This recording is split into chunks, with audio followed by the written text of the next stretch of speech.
Hello friends, स्वागत है आपका हमारे चैनल झारखंड स्टडी 99 पर। फ्रेंड्स, आज की इस वीडियो में कवर करेंगे हिंदी साहित्य से संबंधित 50 एमसीक्यू टेस्ट को। और हमारा जो यह वीडियो होगा आज हिंदी साहित्य का 50 एमसीक्यू टेस्ट होगा। और सारे सवाल जो है फ्रेंड्स इंपॉर्टेंट और सेलेक्टेड जो मैंने लिए हैं। तो आप जेएसएससी सीजीएल के एग्ज़ाम के लिए या हिंदी साहित्य के संबंधित किसी भी एग्ज़ाम पर अगर आप बैठेंगे तो आज का यह वीडियो जो है इंपॉर्टेंट होने वाला है। तो आप वीडियो के अंत तक बने रहिएगा। अगर आपको वीडियो पसंद आए तो एक लाइक ज़रूर कीजिएगा और चैनल में तो सब्सक्राइब कीजिएगा। चलिए शुरू करते हैं क्लास को। पहला सवाल है, शब्दार्थो सहितौ काव्यम किस आचार्य की पंक्ति है? तो यह आचार्य भामह की पंक्ति है। Option number B right answer हो जाएगा, आचार्य भामह। शब्दार्थो सहितौ काव्यम किस आचार्य की पंक्ति है? आचार्य भामह की पंक्ति है। नेक्स्ट सवाल है, संस्कृत के आचार्यों ने काव्य लक्षण को कितने आधारों पर विभाजित किए हैं? तो 3 आधारों पर विभाजित किए हैं। संस्कृत के आचार्यों ने काव्य लक्षण को 3 आधारों पर विभाजित किए हैं। काव्य वह है जो हृदय में अलौकिक आनंद व चमत्कार की सृष्टि करे। काव्य वह है जो हृदय में अलौकिक आनंद व चमत्कार की सृष्टि करे। उपरोक्त पंक्ति किसकी है? यह जो पंक्ति है किसकी है? तो श्याम सुंदर दास की है। नेक्स्ट सवाल है, किन 2 तत्वों के मिलने से काव्य बनता है? तो शब्द व अर्थ। शब्द व अर्थ के मिलने से काव्य बनता है। नेक्स्ट सवाल, काव्य लक्षण का वास्तविक विकास किस आचार्य से माना जाता है? तो आचार्य भामह से माना जाता है। काव्य लक्षण का वास्तविक विकास किस आचार्य से माना जाता है? तो आचार्य भामह से माना जाता है। काव्य हेतु का अर्थ होता है। काव्य हेतु का क्या अर्थ होता है? तो काव्य हेतु का काव्य का कारण। हेतु का अर्थ होता है फ्रेंड्स कारण। हेतु का अर्थ कारण, यानी काव्य हेतु का अर्थ होता है काव्य का कारण। नेक्स्ट सवाल, संस्कृत आचार्यों ने काव्य के कितने हेतु स्वीकार करते हैं? संस्कृत का आचार्य काव्य के हेतु को जो है कितने काव्य हेतु के को स्वीकार करते हैं? तो 3 काव्य हेतु को स्वीकार करते हैं संस्कृत आचार्य।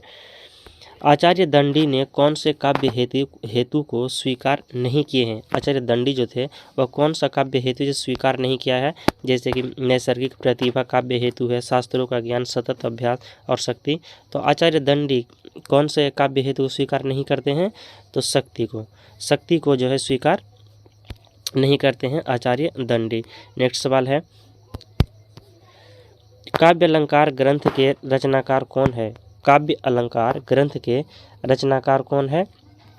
तो आचार्य भामह है। काव्य अलंकार ग्रंथ है इस ग्रंथ के रचनाकार है आचार्य भामह। नेक्स्ट सवाल है, काव्य का उद्देश्य क्या होता है? लोक मंगल का विधान करना, पाठकों को आनंद प्रदान करना, ए और सी दोनों या कोई नहीं? तो इसका आंसर हो जाएगा ए और सी दोनों। काव्य का उद्देश्य क्या होता है? तो लोक मंगल का विधान करना, पाठकों को आनंद प्रदान करना। नेक्स्ट सवाल, आचार्य मम्मट ने काव्य के कितने प्रयोजन माने हैं? तो आचार्य मम्मट जो है यह काव्य के कितने प्रयोजन माने हैं?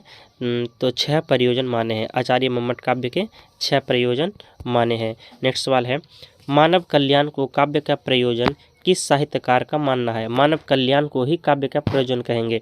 यह जो है किस साहित्यकार का मानना है? तो आचार्य हजारी प्रसाद द्विवेदी का है। आचार्य हजारी प्रसाद द्विवेदी का मानना है कि मानव कल्याण को काव्य का प्रयोजन समझा जाना चाहिए। नेक्स्ट सवाल, काव्य निर्णय ग्रंथ की रचना किसने की है?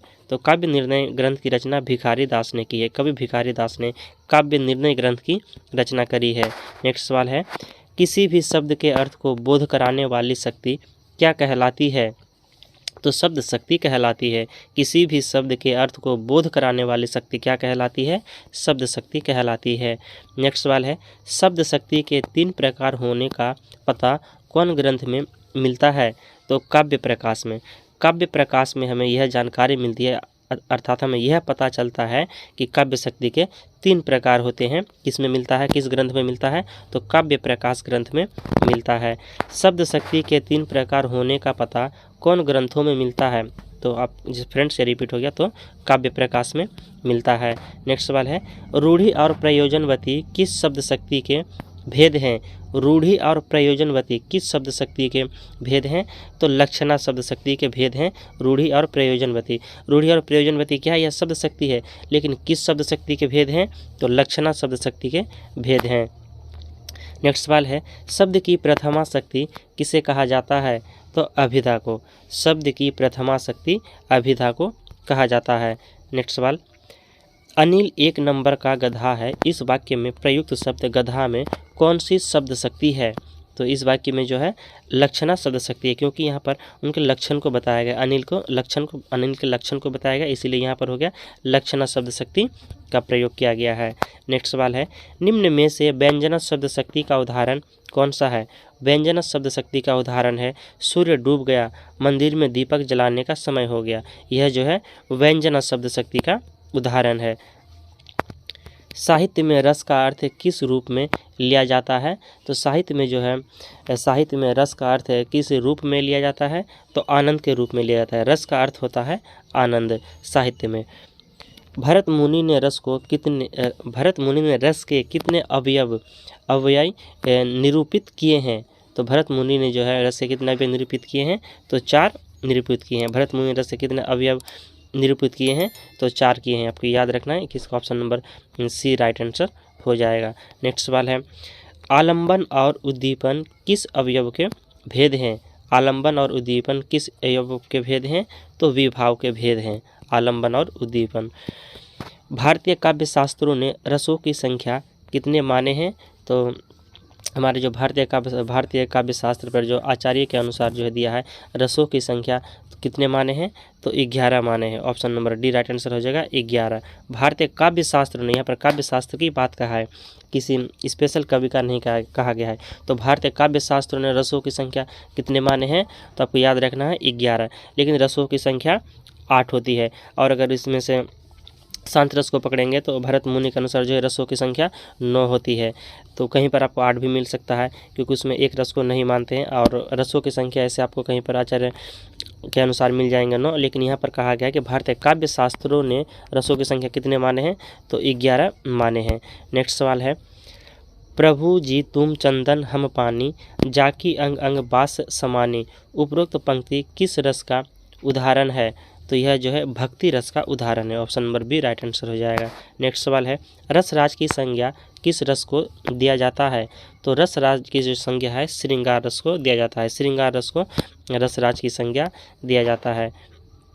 नेक्स्ट सवाल है, वीर रस का अस्थायी भाव क्या होता है? तो वीर रस का जो अस्थायी भाव होता है वह उत्साह होता है। वीर रस का अस्थायी भाव उत्साह होता है।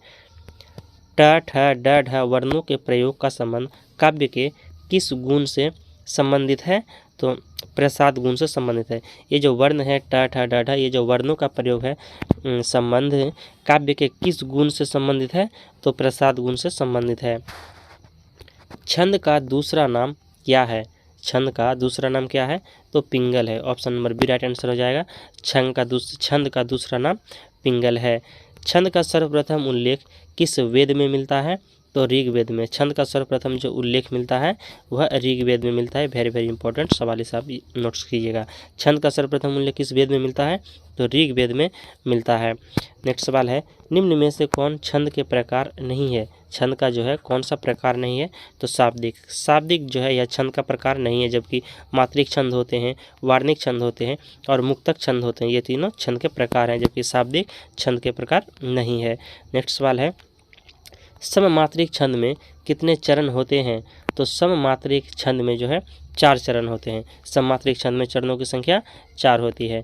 फ्रेंड्स, ये जो सारे सवाल हैं इंपॉर्टेंट है, यानी आपको एग्जाम पर जो है इस वीडियो से 1 या 2 सवाल जरूर आपको देखने को मिलेंगे। अगर आपको वीडियो पसंद आए तो एक लाइक ज़रूर कीजिएगा और चैनल में तो सब्सक्राइब कीजिएगा। चलिए अगला सवाल को लेते हैं। अगला सवाल है, कुंडलिया किन 2 छंदों के मिलने से बनता है? तो रोला और दोहा। रोला और दोहा के जब मिलने से कुंडलिया छंद बनता है। कुंडलिया किन 2 छंदों के मिलने से बनता है? तो रोला छंद और दोहा छंद को मिला देंगे तो कुंडलिया छंद बन जाएगा। नेक्स्ट सवाल है, निम्न में से कौन मात्रिक छंद का उदाहरण नहीं है? मात्रिक छंद का उदाहरण नहीं है। तो दोहा मात्रिक छंद का उदाहरण है, सोरठा भी मात्रिक छंद का उदाहरण है और चौपाई भी मात्रिक छंद का उदाहरण है, जबकि सवैया जो है यह मात्रिक छंद का उदाहरण नहीं है। नेक्स्ट सवाल है, मुक्तक छंद के प्रवर्तक कौन है? मुक्तक छंद के प्रवर्तक कौन है? तो निराला है। निराला का पूरा नाम है सूर्यकांत त्रिपाठी निराला। निराला हो गया सूर्यकांत त्रिपाठी निराला। तो मुक्तक छंद के प्रवर्तक कौन है? तो हो गया सूर्यकांत त्रिपाठी निराला। नेक्स्ट सवाल है, दोहा छंद में मात्राओं की संख्या कितनी होती है? दोहा छंद में मात्राओं की संख्या कितनी होती है? तो 24 होती है। दोहा छंद में मात्राओं की संख्या 24 होती है। रहीमन पानी राखिए, बिन पानी सब सून, पानी गए न उबरे, मोती मानुष चून। उपरोक्त पंक्ति किस छंद का उदाहरण है? यह जो पंक्ति है किस छंद का उदाहरण है? तो दोहा छंद का उदाहरण है। Option number A right answer हो जाएगा, दोहा छंद। नेक्स्ट सवाल है, अवधी भाषा का सबसे निजी छंद किसे माना जाता है? अवधी भाषा का निजी छंद किसे माना जाता है? तो बरवई को माना जाता है। बरवई छंद को जो है अवधी भाषा का सबसे निजी छंद माना जाता है। नेक्स्ट सवाल है, अलंकार का कार्य क्या होता है? अलंकार का क्या कार्य होता है? तो काव्य की शोभा बढ़ाना। काव्य की शोभा बढ़ाना कार्य होता है अलंकार का। अलंकार का अगर हम काव्य पर अलंकार का प्रयोग करते हैं तो इससे काव्य की शोभा बढ़ जाती है। नेक्स्ट सवाल है, निम्न में से कौन शब्द अलंकार के प्रकार नहीं है? तो अनुप्रास यह शब्द अलंकार है, यमक, श्लेष ये सभी अलंकार के शब्द अलंकार के प्रकार हैं, जबकि उपमा जो है यह अलंकार है लेकिन शब्द अलंकार के प्रकार नहीं है। Option number D right answer हो जाएगा। नेक्स्ट सवाल है, अनुप्रास अलंकार के कितने भेद होते हैं? तो अनुप्रास अलंकार के जो है 5 भेद होते हैं। Option number D right answer हो जाएगा, अनुप्रास अलंकार के 5 भेद होते हैं। नेक्स्ट सवाल, वह मुख्य वस्तु जिसके विषय में बात होती है उसे क्या कहते हैं? तो उसे उपमेय कहते हैं।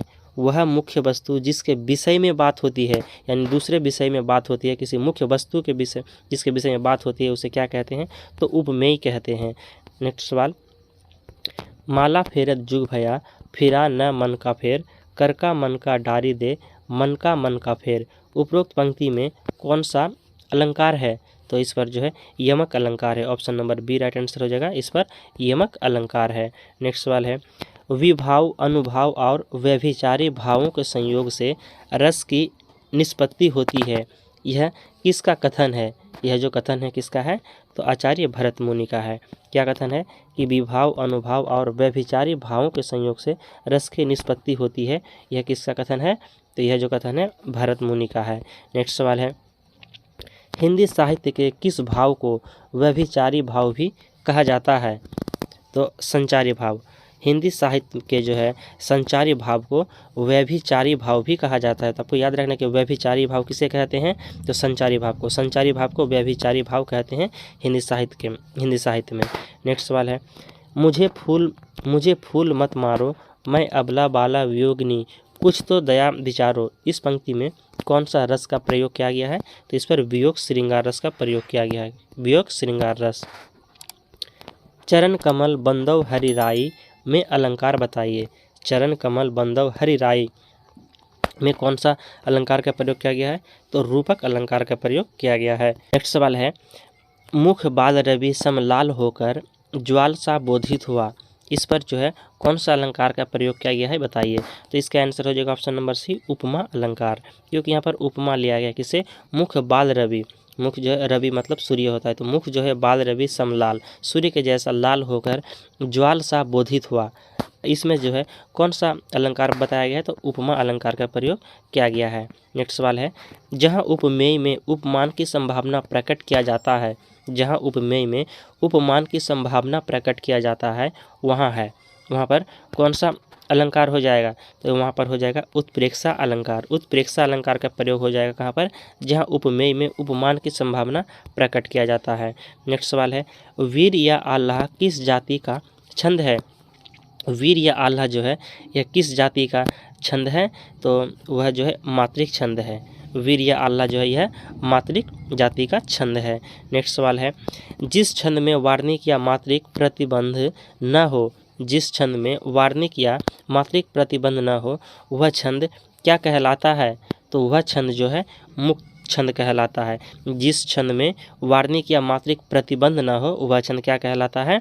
तो मुक्त छंद कहलाता है। ऑप्शन नंबर सी राइट हो जाएगा। तो फ्रेंड्स हमारे यहाँ पर जो है 50 से MCQ टेस्ट कंप्लीट होता है। आपके 50 MCQ टेस्ट में से कितने सवाल सही हुए आप यह कमेंट करके जरूर बताएगा। अगर आपको आज का वीडियो पसंद आए तो एक लाइक जरूर कीजिएगा और चैनल पर नहीं तो सब्सक्राइब कीजिएगा। मिलते